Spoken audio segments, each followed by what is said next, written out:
오늘 우리가 읽은 본문 말씀은 에베소서입니다. 에베소서는 우리가 아는 대로 옥중서신입니다. 예수님이 AD 33년에 돌아가셨다고 하면 사도 바울이 AD 52년, 그게 약 20년 뒤에 에베소 지역에 가서 선교 활동을 하게 됐습니다. 그래서 52년에서 54년 약 3년에 걸쳐서 선교 활동을 하게 되는데 그 어간에 이 에베소 교회를 개척을 했습니다. 에베소 교회를 개척하고 지금 현재 이 에베소서를 쓰는 이 시점은 옥중서신이듯이 로마 감옥에 갇혀 있는 상태입니다. 거기서 AD 61년 혹은 62년경에 이 에베소서를 기록하게 됩니다. 기록하게 된 이유는 많이 있습니다.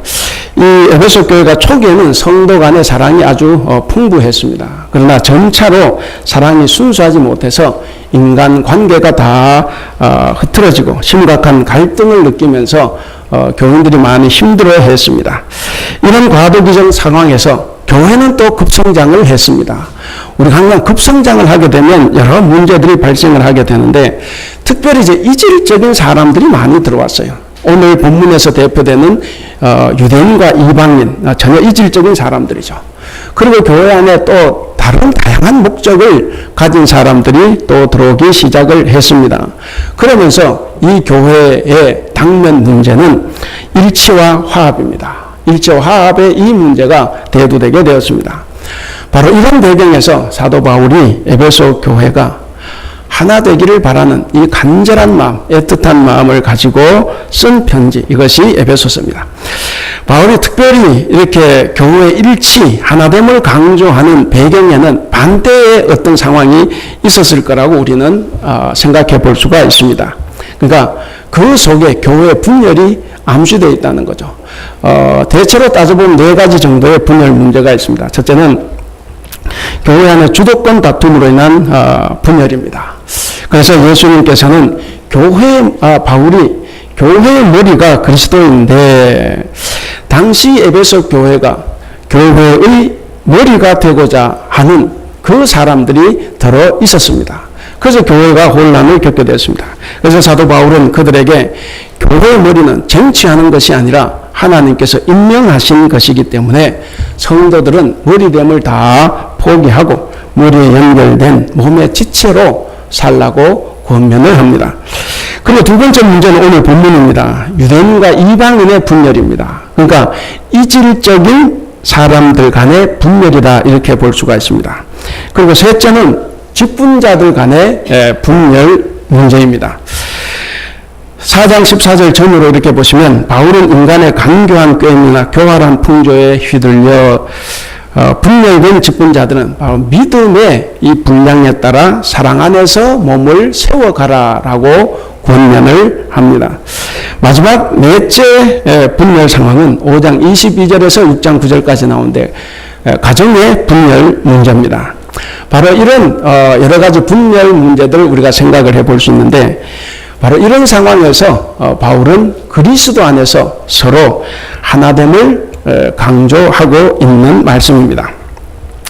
특별히 오늘 본문은 위에서 말씀드린 대로 유대인과 이방인의 분열 문제를 다루고 있습니다.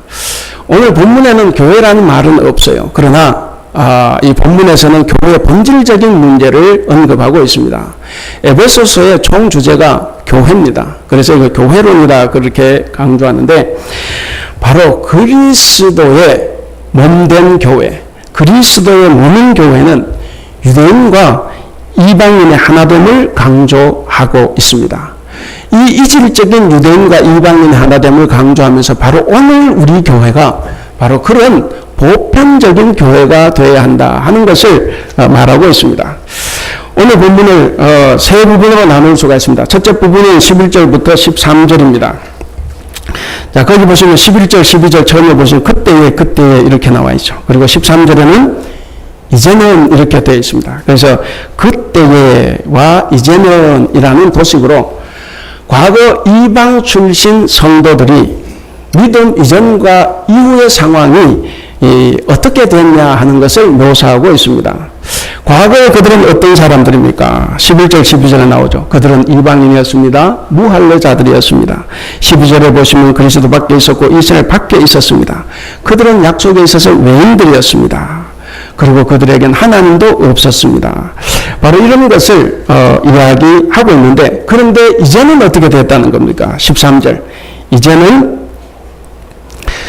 예수 그리스도의 피로 유대인과 가까워지게 됐다 하는 것을 말하고 있습니다.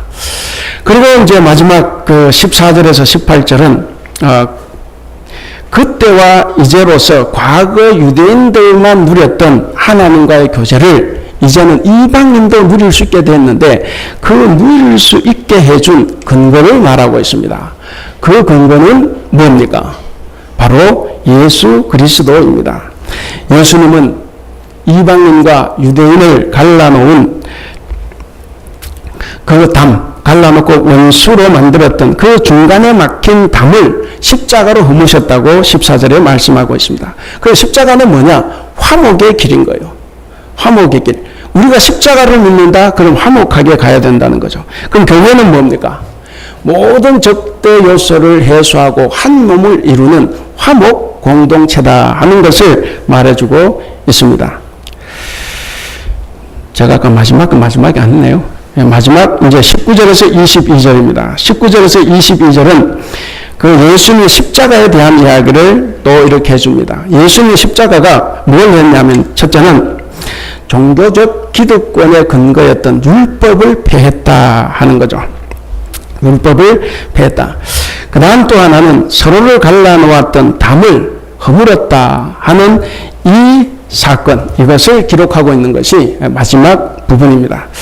그래서 이제 이렇게 구속받은 이방인들은 이제는 뭡니까? 이제부터는 더 이상 하나님 나라의 외인이 아니라 바로 하늘의 시민이고 하나님의 한 가족이다 하는 것을 말하고 있습니다. 그렇기 때문에 이제 원수되었던 자들과 성령 안에서 서로 연결하여 한 몸을 이루어서 한 성전을 이루어 가야 되는 것, 또 한 성전이 되어야 하는 것을 말하고 있습니다. 우리 성도 여러분, 이 그리스도인의 궁극적인 목표가 뭐겠습니까? 우리 그리스도인의 궁극적인 목표는 21절, 22절에 보면 이렇게 표현하고 있습니다. 서로 연대하여서 주 안에서 성전이 되어가는 것입니다. 주 안에서 성전이 되어가는 것이고, 또 하나는 22절에 성령 안에서 하나님이 거하시는 처소가 되는 것입니다. 따라서 우리는 하나님을 모실 만한 그런 아름답고 거룩한 성전이 되어 가야만 합니다. 우리가 죄 때문에 우리의 하나님을 모실 수 없는 그런 상황이 되면 안 된다 하는 거죠. 그래서 교회 안에서는 차별이나 기득권으로 얼룩진 이 담을 다 철폐를 해야 됩니다. 그 담을 허물고 이제는 서로 이해하고 수용해야만이 그것이 하나님이 거하시는 참 성전이다 라는 것입니다. 그런 성도만이 예수님이 주시는 평안과 화목을 누릴 수 있습니다. 이처럼 우리가 교회에 대해서 생각해 볼 때, 교회는 세상과 구별되는 곳입니다. 세상과 구별되는 곳이긴 하지만 사람을 차별해서는 안 됩니다. 교회는 단순히 종교적인 어떤 사교단체도 아닙니다. 물론 교회가 개인적인 어떤 이기적인 목적을 이루기 위한 것도 아닙니다. 교회는 1 플러스 1 더하기 1은 1이 되어야 하는 것이지, 세상처럼 1 더하기 1이 2가 되면 더더욱 안 되는 것입니다. 그럼 교회의 본질은 뭡니까? 이 교회의 본질은 가운데에 막혀있는 담을 허물고 두 개를 합쳐서, 그러니까 1 더하기 1은 1이 되는, 하나가 되는 것이 바로 교회, 그것이 교회의 본질이다 하는 겁니다. 하나님께서는 오늘 이 본문 말씀을 통해서 우리가 어떻게 하나님이 거하실 만한 아름다운 성전을 만들어 갈 수 있는가 하는 것에 대한 지혜를 우리에게 알려주십니다. 자, 먼저는 11절, 12절 그리고 14절에 나오는 말씀입니다. 먼저 그때는 서로를 분리하는 막힌 담이 있었다 하는 겁니다. 막힌 담이 있었다. 여러분, 이방인들과 이 유대인들은 성전에 있는 막힌 담만큼이나 원수처럼 살았습니다. 예루살렘 성전에는 이방인의 뜰이라고 하는 이 넓은 마당이 있습니다. 혹시 띄울 수 있나요? 여러분 주보를 한번 보시겠습니다. 주보 안쪽에 보시면 거기 그림이 하나 나옵니다. 그림이 나오는데 거기에 보시면 원래는 제일 중간에 있는 시커멓게 되면 제사장 뜰과 제단인데 원래 이것만 성전이었죠. 근데 이제 이방인들로 넓어진 것은 뭐냐면 헤롯이 백성들의 환심을 살려고 더 넓힌 거예요. 넓혀서 이방인들도 이 구역 안으로 들어올 수 있도록 했습니다. 그래서 이 이방인의 뜰이죠. 그러니까 예수님께서 성전 정화 사건을 일으켰다고 하는 건 이방인의 뜰입니다. 자, 이방인의 뜰이 있고 그 다음 안에 여인들의 뜰이 있고 그리고 제사장의 뜰과 제단, 이스라엘 뜰이 있죠. 어쨌든 이스라엘 사람들을 위한 이 뜰과 이방인의 뜰 사이에는 뭐가 있습니까? 신성한 울타리, 이것이 이제 돌담입니다. 그렇게 이 돌담이 놓여 있는데, 그러니까 이방인들은 이 이방인의 뜰까지만 들어갈 수 있어요. 내부로는 절대로 들어가지 못합니다. 내부로 들어가게 되면은 그 죽음을 가져옵니다. 그래서 거기에는 그 돌담 주변에는 이런 문구가 있습니다. 다른 종족의 그 누구도 이 울타리를 넘어 성전 안으로 들어오지 못한다. 이를 범해서 붙잡히는 사람은 죽음으로 그 책임을 감당한다. 그러니까 넘어오면 죽는다 하는 겁니다. 바로 이 경고문이 오늘 본문에 나오는 막힌 담의 의미입니다. 사실 이들 모두는 다 예수님을 믿고 있습니다. 근데 예수를 믿고 있음에도 불구하고 이 둘 사이에는 보이지 않는 갈등과 어떤 불화가 있습니다. 그래서 늘 원수지간으로 이렇게 살고 있습니다. 주된 원인이 뭡니까? 바로 유대인들 때문에 그렇죠. 유대인들 때문입니다. 이방인에 대한 유대인의 편견과 차별 때문에 이런 일이 생겨났습니다. 유대인들이 생각할 때 이방인이 어떤 사람입니까? 오늘 11, 12절에 읽으신 대로 그들은 무할례자들이고 그저 하나님도 모르는 이런 정말 버려질만도 못한 야만인인 거죠. 다른 말로 하면 자기들만 참 하나님의 백성이다 하는 겁니다. 이러한 그 유대인들의 선민 사상 때문에 이런 갈등이 생겼고 분열이 일어나게 됐다는 겁니다. 오늘날 또 우리가 이 선민 사상 비슷한 것을 우리가 가지고 있으면 교회 항상 분열이 일어납니다. 내 믿음이 최고다. 내 신앙이 제일이다. 내가 교회를 제일 사랑한다. 내가 어떤 것을 잘한다. 이런 것들 때문에 상호 갈등이 일어나고 분열이 일어나게 되는 겁니다. 그래서 우리는 오늘 우리 시대와 그리고 우리 교회를 한번 돌아봐야 되겠습니다. 우리 시대에 우리를 너와 나 혹은 우리와 너희로 갈라놓는 것들이 뭐가 있겠습니까? 요즘 이렇게 대한항공, 아시아나항공 비롯해서 갑질들이 참 많이 나옵니다. 우리 사회의 부유층과 빈곤층을 서로 나누고 또 원수가 되게 하는 이런 경제 구조의 문제도 있고 또 기득권층과 소외계층을 나누는 어떤 정치 구조도 있습니다. 그리고 정규직과 비정규직으로 나누는 어떤 고용 구조도 있을 것입니다. 그렇다면 우리 교회 안에는 어떤 것이 있을까? 우리를 서로 갈라놓는 것들이 어떤 것이 있을까? 제가 유튜브에도 이렇게 들어가 보면 참 많은 것들이 나오는데 목사와 장로, 당회와 평신도 간에 여러 문제들이 있습니다. 그리고 기득권을 지키려고 하는 자와 그들과는 전혀 다르게 무관심하게 살아가는 그런 자들이 있습니다. 바로 이런 그 막힌 담을 우리가 어떻게 해야 되겠습니까? 예수님은 어떻게 하셨습니까? 그것이 이제 두 번째 교훈입니다. 13절에서 18절까지 나오는 말씀인데 예수님께서 이 두 사이에 있는 이 막힌 담, 그 중간에 있는 막힌 담을 자기 몸으로 허무셨다 하는 거죠. 과연 예수님은 우리의 과거, 곧 하나님 밖에 있으면서 원수가 되었던 우리를 위해서 무엇을 하셨나 하는 겁니다. 오늘 우리가 어떻게 해서 이 자리에 앉게 되었나 하는 거죠. 이 청나라 강희 때 유학자 오봉이라는 선생이 있었다고 합니다. 이 오봉이 기독교인이 되어가지고 여기 아리산에 사는 이 원주민 추족인에게 이제 복음을 전하기를 시작했는데, 근데 추족인은 자료를 찾아보니까 잘 모르겠어요. 뭐 식인종이다 그러고 하는데 제가 볼 때 식인종은 아니고 그들의 풍습 중에 뭐가 있냐면 사람의 머리를 잘라서 제물로 바치는 그런 풍습이 있었습니다. 그래서 그런 풍습을 가지고 있는데 이 사람들이 오봉을 존경하고 따르니까 그 풍습에서 점차 이제 멀어져 가는 거죠. 그런데 어느 날 이 종족이 한 번만, 딱 한 번만 사람 머리로 제사를 지낼 수 있게 해달라. 그렇게 해서 오봉이 하도 안 돼서 허락을 했습니다. 딱 한 번뿐이다. 이야기를 하고 내일 새벽에 일찍이 이 동네 길을 지나가는 붉은 옷을 입고 붉은 모자를 쓴 사람이 갈 건데 그 사람을 잡아서 제사 지내라. 그렇게 이야기를 했습니다. 그래서 이 추적인들이 새벽에 길가에 나갔습니다. 그런데 정말로 그런 사람이 지나가고 있었습니다. 잡아 죽였습니다. 그래서 데리고 와서 죽이고 가지고 와서 머리를 자르려고 봤더니 자기들이 존경하던 오봉이라는 사람이었습니다. 그 이후로 이 사람들이 이제 그 폐습에서 벗어났다고 합니다. 오봉 선생은 이 추적인을 구원하기 위해서 자기의 몸을 던졌습니다. 스스로 죽음의 길을 갔습니다. 또 다른 이야기가 있습니다. 다미안이라는 벨기에 신부가 있는데 이 신부가 나병 환자들만이 살고 있는 하와이 몰로카이 섬이라는 곳으로 선교를 갔습니다. 가서 아무리 열심히 사랑하고 봉사하고 선교를 해도 사람들이 믿지를 않아요. 그 사람들이 말합니다. 너는 건강하니까 예수 믿지. 우리처럼 나병에 걸려봐라. 네가 믿는가? 그래서 이 신부가 기도를 합니다.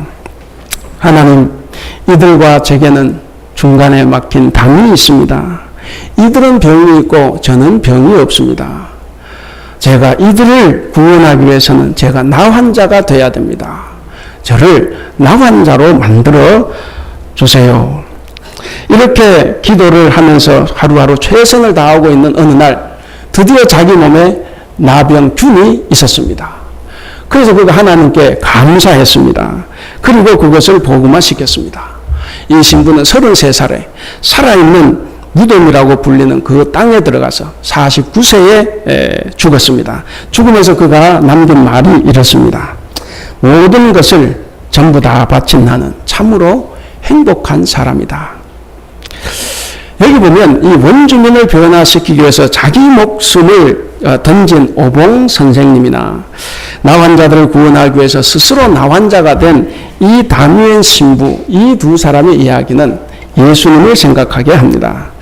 예수님은 온 인류의 그 악습을 패하고 유대인과 이방인을 하나가 되게 하시려고 그 십자가에서 원수된 것, 그 중간에 막힌 이 이방인과 유대인을 가로막고 있는 그 담을 자기 몸으로 몸소 패하셨습니다. 우리가 14절을 다 같이 한번 읽어보겠습니다. 14절 시작. 그는 우리의 화평이신지라 둘로 하나를 부수던 것 곧 중간에 막힌 담을 자기 육체로 허시고 자기 육체로 몸소 그것을 허물어 주셨습니다. 그래서 이방인과 유대인이 이제는 화목한 관계가 됐다 하는 말씀입니다. 자, 이렇게 예수님은 우리의 원수가 된 것, 이 막힌 담을 다 허물고 화목하게 지낼 수 있는 길을 열어주셨습니다. 그런데 예수님이 떠나신 지 2000년이 지난 지금도 그리스도인이라고 하면서도 어떻게 해서든 사람과 사람 사이를 나누고 분리시키려고 하는 사람들도 있습니다. 심지어 한국에 가면 어떤 아파트 단지 내에 일반 아파트, 임대 아파트를 구분을 해서 담을 내고 서로 왕래하지 못하게 합니다. 우리는 선거를 하면 전라도는 전라도를 찍고 경상도는 경상도를 찍습니다. 다 그런 건 아니지만 하나님은 우리를 하나 되게 하시려고 당신 아들을 죽기까지 내주셨습니다. 그리고 아들 예수님은 아버지의 명령이기 때문에 한 것이 아니라 그 아버지의 뜻을 자발적으로 순종해서 자기 몸을 던졌습니다.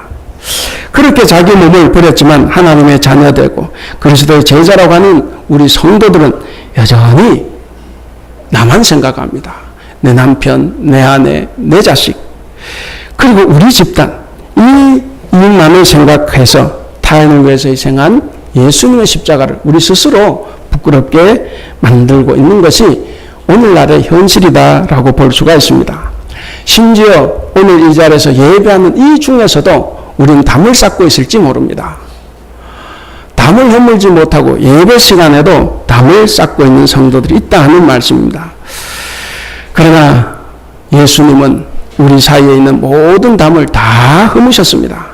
그렇기 때문에 성도들이 어떤 이유를 대서라도 아무리 그것이 합당한 이유라고 해도 편을 가르고 나누는 행위는 하나님을 대적하는 행위입니다. 당을 짓고 편을 가르는 것은 바로 멸망의 자녀들이 하는 일입니다. 당이 뭡니까? 당. 성경에서 당이라고 할 때 이것은 이기심을 가지고 무리를 짓는 것을 말합니다. 그러니까 무리를 짓긴 하죠. 그 하나를 이루기는 하는데 진정한 하나됨을 목표로 하는 것이 아니다 하는 겁니다. 진정 우리가 하나님 말씀을 하나됨을 목표로 하는 것이 아니라 자기 이름과 자기의 영광과 자기의 체면을 세우고 직분을 차지하기 위해서 하나가 되었을 뿐이다 하는 겁니다. 다른 말씀으로 드리면 자기의 이기심을 위해서 혹은 서로를 이용하기 위해서 무리를 짓는다 하는 것입니다. 누군가 싸워야 하는데 자기 혼자는 싸울 힘이 없습니다. 그래서 무리지어 함께 싸우자는 거죠. 예수님 시대 보면 바리새인과 사두개인들이 그랬죠. 서로는 적인데 예수님을 죽이는 데는 한 마음이 된 거예요. 그것이 무리를 짓는 겁니다. 그러나 결국에는 너도 내 적이다 하는 거죠. 이것이 바로 당 짓는 거고 여기에는 하나님의 진노가 쏟아진다는 사실을 우리가 기억을 해야 됩니다. 우리를 하나님과 그리고 원수와 화해시키기 위해서 예수님께서 친히 화목제물이 되셔서 십자가에서 돌아가셨습니다. 여러분, 우리가 잘했든 못했든 관계없이 교회 안에서 네 편 내 편 나누는 것, 그리고 밖에 나가서 남을 비난할 목적으로 사람을 비난하고 험담하는 것은 죄입니다. 만약에 그런 사람들이 있으면 지금 이 자리에서 회개해야 합니다. 회개하고 우리는 화목제물이 되신 주님의 은혜를 마음에 새겨야 합니다. 주님의 은혜를 마음에 새기고 모든 자들과 더불어 화목한 길로 나갈 그 책임과 의무를 부여받은 자들이다 하는 이 사실을 꼭 잊지 마시기를 바랍니다. 이제 마지막 세 번째입니다. 19절에서 22절에 나오는 말씀입니다. 19절 보면 그러므로 이제부터 그랬지 않습니까? 그래서 이제부터는 어떠냐 하는 거예요. 이제부터 교회는 그리스도로 인해서 함께 지어져 가는 한 몸 공동체다. 교회는 한 몸 공동체다 하는 것을 강조를 합니다. 자, 우리가 그걸 하기 전에 먼저 15절을 우리가 같이 한번 읽어보겠습니다. 15절 말씀 우리가 같이 읽겠습니다. 시작. 법조문으로 된 계명의 율법을 폐하셨으니 이는 이 둘로 자기 안에서 한 세 사람을 지어 화평하게 하시고. 자, 거기 보면 그리스도께서 지으신 게 있죠. 뭡니까? 한 세 사람입니다.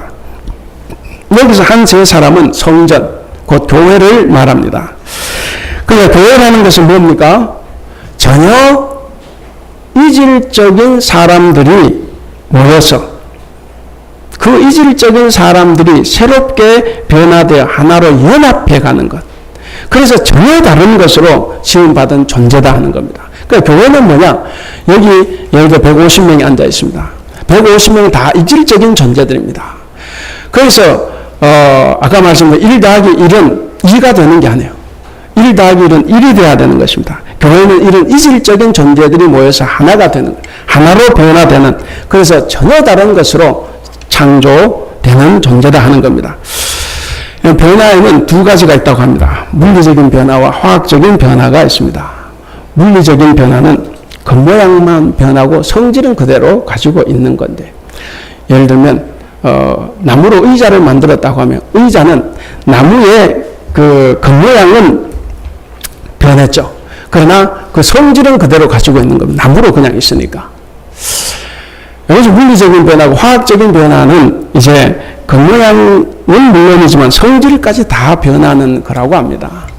예를 들면 종이를 태우면 재가 됩니다. 이 죄는 종리도 아니고 종의 성질도 갖고 있지 않아요. 이런 변화를 이제 화학적인 변화다 그렇게 이야기한대로 저는 과학을 잘 몰라요. 자, 그런데 교회가 어떤 곳이라는 겁니까? 물리적인 변화를 가진 사람들의 모임입니까? 화학적인 변화를 가진 사람들의 모임입니까? 예, 다 들려요. 화학적인 변화를 가져오는 사람들이 모이는 곳입니다. 오늘 그 11절, 15절 이거 말씀해 보면 그 바울이 둘이라고 말을 하고 있죠. 그 둘 그랬죠.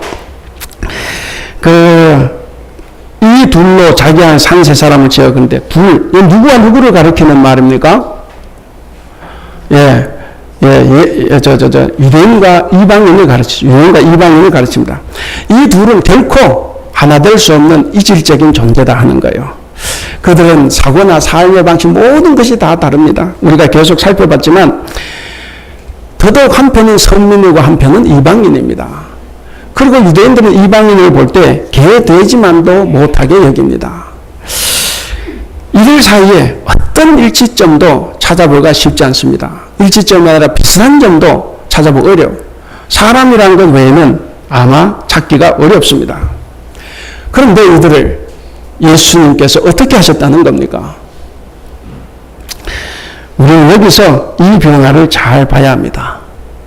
그리고 먼저 여기서 주목할 그 단어가 하나 있는데 거기 보면 한 세 사람을 지어 그랬습니다. 한 세 사람을 지어. 거기에서 지어 이 말이 헬라어로 크티조 그런데 창조를 뜻합니다. 그럼 무슨 말씀입니까? 예수 그리스도 안에서 전혀 새로운 존재로 창조되었다 하는 겁니다. 우리가 교회에 나와서 하나님 믿고 교회에 나오면 과거를 다 벗어버리고 전혀 새로운 창조물, 인간이 되어야 한다 하는 것이죠. 이걸 좀 더 명확해 주는 것이 지어 앞에 있는 말입니다. 지어 앞에 무슨 말이 있습니까? 한 세 사람 있습니다. 그래서 한이라는 말이 뭡니까? 하나죠. 한 사람입니다. 그러니까 교회는 여러 사람이 모여 있어요. 여기 150명이 앉아 있습니다. 그러나 150명이면 안 된다 하는 이야기입니다. 교회는 많은 사람이 있고 그 가운데는 바로 이 유대인과 헬라인처럼 전혀 합할 수 없는 이질적인 사람들이 있습니다. 그런데 어떻게 하는 겁니까? 바로 하나가 되어야 된다는 거예요. 한 사람이 되어야 된다는 거예요. 10사람도 아니고 100사람도 아니고 2사람도 아니고 한 사람입니다. 그런데 그 한 사람은 어떤 사람이라는 겁니까? 한 다음에 바로 세 사람이라는 거죠. 세 사람. 여러분, 이것이 이 교회의 진정한 모습입니다.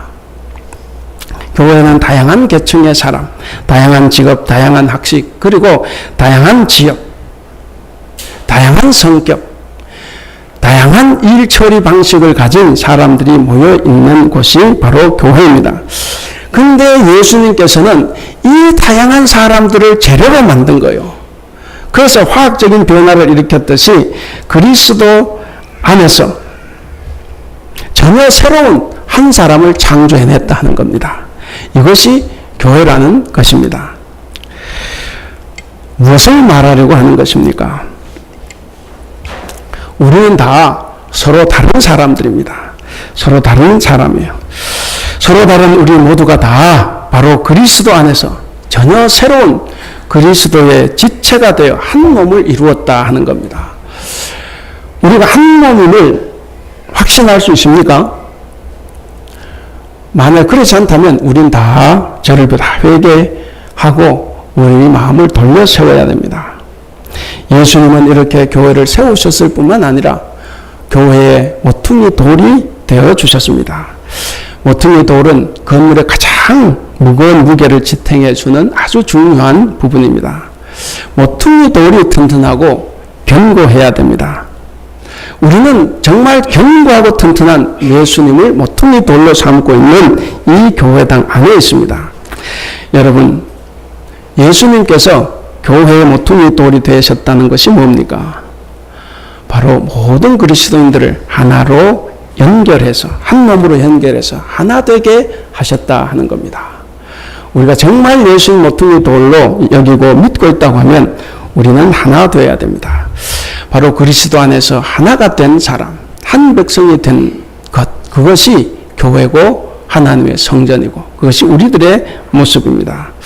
우리가 21절, 22절을 다 같이 한번 읽어보겠습니다. 21절, 22절 시작. 그 안에서 건물마다 서로 연결하여 주 안에서 너희도 성령 안에서 하나님이 거하실 처소가 되기 위하여 그리스도 예수 안에서 함께 지어져 가느니라. 예. 예수 그리스도 안에서 한 세 사람으로 이렇게 지어진 모든 이들은 바로 예수 그리스도 안에서 서로 연결이 되어 있다는 겁니다. 서로 연결이 되어서 하나님께서 함께 하시는 성전이 되었다라고 말씀하고 있습니다. 그렇기 때문에 교회 안에서는 유대인이나 이방인이나 차별 없이 그리스도 안에서 하나가 된 바로 거기에 우리 하나님께서 거하신다 하는 겁니다. 아까 말씀드린 대로 우리가 예배하는 중에서도 우리가 누구와 담을 쌓고 있으면 바로 그 사람 때문에 하나님은 우리와 함께 하시지 않습니다. 그래서 그것은 큰 죄가 되는 것입니다. 사랑하는 우리 성도 여러분, 우리는 다 예수 그리스도를 믿고 변했습니다. 근데 그 변화가 물리적인 변화인가 아니면 화학적인 변화인가 하는 것입니다. 이 물리적인 변화를 가장 잘하는 사람은 정치인들이라고 봅니다. 어느 때 변합니까? 선거 때. 선거철만 되면 선거에 이기려고 겉모습이 잠시 변합니다. 뭐 계속 변하는 것도 아니에요. 근데 교회 안에서도 어떤 사람들은 장로가 되기 위해서 혹은 권사가 되기 위해서 아니면 안수집사가 되기 위해서 아니면 어떤 직분을 갖기 위해서 겉모습만 잠시 변하는 사람도 있습니다. 이들의 공통점은 뭡니까? 정치인과 이들의 공통점은 성질은 변하지 않고 겉모습만 잠시 변한다 하는 것입니다. 이것이 무슨 말씀입니까? 십자가의 사건으로 변화된 그리스도인은 겉모습뿐만 아니라 성질도 다 변해야 된다 하는 말씀입니다. 그래서 이전과는 전혀 다른 한 세 사람으로 지음 받아야 합니다. 그래야 모퉁이 돌이신 그리스도에게 붙어서 서로 연결되어서 하나가 되어가는 성전이 되어가는 것입니다. 그래서 제가 바라기는 우리 중 한 세 사람이 되지 못한 어느 누군가 때문에 이 연결이 끊어져서 하나님의 성전이 파괴되지 않기를 바랍니다. 우리는 이 일을 위해서 무진장 노력을 해야 됩니다. 이제 말씀을 맺겠습니다. 최근 들어서 우리 한국 개신교회들을 봅니다. 건강하지 못한 우리 한국 개신교회 때문에 많은 사람들이 교회를 떠나고 있습니다. 더더욱 젊은 청년들이 수도 없이 떠나고 있습니다. 혹시 기독교에서 진리를 발견할 수 있지 않을까 해서 기독교, 교회에 발을 담갔던 사람들이 이제는 아예 삶의 대안으로서 기독교를 고려조차 하지 않는 이런 상황에까지 오고 말았습니다. 이건 참으로 가슴 아픈 현실입니다. 쇠퇴하고 있는 한국 교회, 이 고질병을 고칠 수 있는 방법이 뭐가 있습니까? 바로 오늘 이 말씀입니다. 성경에서 가르치고 있는 교회로 돌아가는 것입니다. 누가 잘되고 못됐다가 아니라 모두가 다 회개하고 자신을 고쳐야 합니다. 우리는 서로 물과 기름이었습니다. 절대로 하나 되지 못하는 그런 이질적인 존재들이었습니다. 그렇지만 하나님은 예수님의 피로 우리를 하나 되게 해 주셨습니다. 더 나아가서 우리 서로를 하나하나 다 연결시켜 주셨어요. 우리가 다 연결이 돼야만이 한 성전이 되는 겁니다. 근데 그 연결이 나에게서 끊어지면 나로 인해서 이것은 성전이 되지 않고 하나님이 우리와 함께하지 않는다는 사실입니다.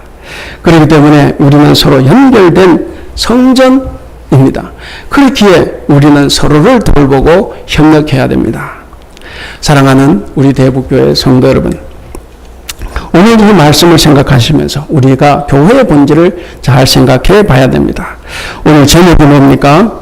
제목을 다 같이 읽겠습니다. 시작. 그리스도인 막힌 담을 허는 사람. 여러분, 다른 성도와 나는 전혀 다르지 않는 하나임을 우리가 꼭 기억을 해야 됩니다. 전에는 다른 사람이었어요. 전에는 1+1은 2인 사람들이었습니다. 그러나 지금은 아니에요. 이제부터는 아니라는 겁니다. 그래서 한 지체된 다른 성도들을 위해서 내 몸까지도 내어줄 수 있는 그런 한 세 사람이 되어야 합니다. 그럴 때 중간에 막힌 담이 허물어집니다. 그리고 우리에게 화평과 화목의 길이 주어집니다. 또 그렇게 살 때 우리의 중간에 막힌 담이 허물어집니다. 우리가 이런 교회로 돌아갈 때 하나님께서 교회를 세우시며 가졌던 어떤 계획, 그리고 오늘 이 본문을 통해서 보는 바울이 꿈꿨던 그 교회에 대한 이상이 오늘 우리 교회를 통해서 이루어지리라 확신합니다. 기도하겠습니다. 이 시간 기도할 때 앞에 나오는 제목대로 우리가 몇 가지를 생각하면서 기도하겠습니다. 우리에게 아직도 나와 다르다고 해서 이웃과 담을 쌓고 있는 것을 용서해 주옵소서. 하나됨과 화목으로 주께서 거하실 만한 처소로 온전해질 수 있도록 이 땅의 반목과 차별의 벽을 허물어 주시기를, 주님이 허무신 담을 다시 세우는 어리석은 자가 되지 않도록 화평의 주님을 본받아 세상의 모든 담을 헐고 하나 될 수 있도록 해달라고, 우리가 하나 되게 해달라고 우리가 함께 기도하겠습니다. 기도하겠습니다. 사랑이 많으신 우리 하나님 아버지, 하나님과 무관하고 구원의 약속도 없고 소망도 없었던 이방인된 우리들 예수님의 피로 하나님과 가까워지게 하셨음을 참으로 감사합니다. 우리 어떤 공명과 자격을 내세우지 않고 오직 예수 그리스도의 십자가의 보혈을 힘입어 하나님께 나아가는 자가 되기를 소망합니다. 예수님의 죽으심을 통해 유대인과 이방인은 하나님과 우리를 화평하게 하셨고 원수된 것을 소멸하시고 평안을 주셔서 성령 안에서 하나님께 나아가게 하심을 보며 화평하게 하신 예수님처럼 우리도 우리 공동체 가운데 화평과 평안을 전하며 살아갈 수 있도록 주님 도와주시옵소서. 하늘나라 백성이 될 수 없는 우리를 하나님 나라 시민이 되게 하시고 하나님의 자녀와 가족이 되게 하시기 위해서 모퉁이 돌이 되신 우리 예수님을 본받기를 원합니다. 예수를 본받아서 하나님과 하신 성전과 성령의 처소가 되는 거룩한 예배자로 살아가기를 원합니다. 사랑이 많으신 우리 하나님 아버지, 이 땅에 우리 교회 반목과 차별의 벽을 허물어 주시옵소서. 주님은 이 땅의 모든 차별의 벽을 허무셨습니다. 유대인과 이방인, 남자와 여자 온갖 차별의 벽을 완전히 허물어 버렸습니다. 그래서 누구든지 주님 앞에 서면 하나님 형상대로 지음받은 고귀한 존재들이고 하나님의 자녀를 깨달아 우리가 반목과 차별의 벽을 허물 수 있도록 주님 도와주시옵소서. 주님은 우리가 한 몸이 되도록 모든 장벽을 허무셨는데 정작 우리가 주님의 허무신 담을 다시 세우고 있는 것은 아닌지 돌아보며 참으로 부끄럽습니다. 주님의 허무신 담을 다시 쌓는 자가 되지 않도록 인도하여 주시옵소서. 사랑이 많으신 그 하나님 아버지, 교회 안에서 영적인 우월감과 열등감이 존재합니다. 직분으로, 봉사로, 열심으로, 지식으로 서로를 차별합니다. 누가 더 잘납니다. 누가 더 잘닙니다. 피내기가 끝이 없습니다. 이 땅의 성도들이 그리스도 안에서 하나 되게 하여 주시옵소서. 가장 연단 자로 사셨던 주님을 바라보며 한 세 사람이 될 수 있도록 우리 주님 도와주시옵소서. 그리스도 밖에는 아무런 소망이 없음을 기억하고 그리스도 안에서 영원한 소망을 붙들게 하여 주시옵소서. 화평의 주님을 본받아 세상의 모든 담을 걸고 하나됨을 이루는 통로가 되게 하여 주시옵소서. 교회는 하나가 되어야 합니다. 예수를 믿는 교회들의 일치는 주님께서 바라시고 기도로 아버지께 전했던 간절한 내용입니다. 교회의 분열은 하나님께 한제가 된다는 것을 깊이 깨달아 모두가 다 겸손하게 나가셔서 하나 되게 하시는 성령 역사에 순종하며 살아갈 수 있도록 우리 주님 도와주시옵소서.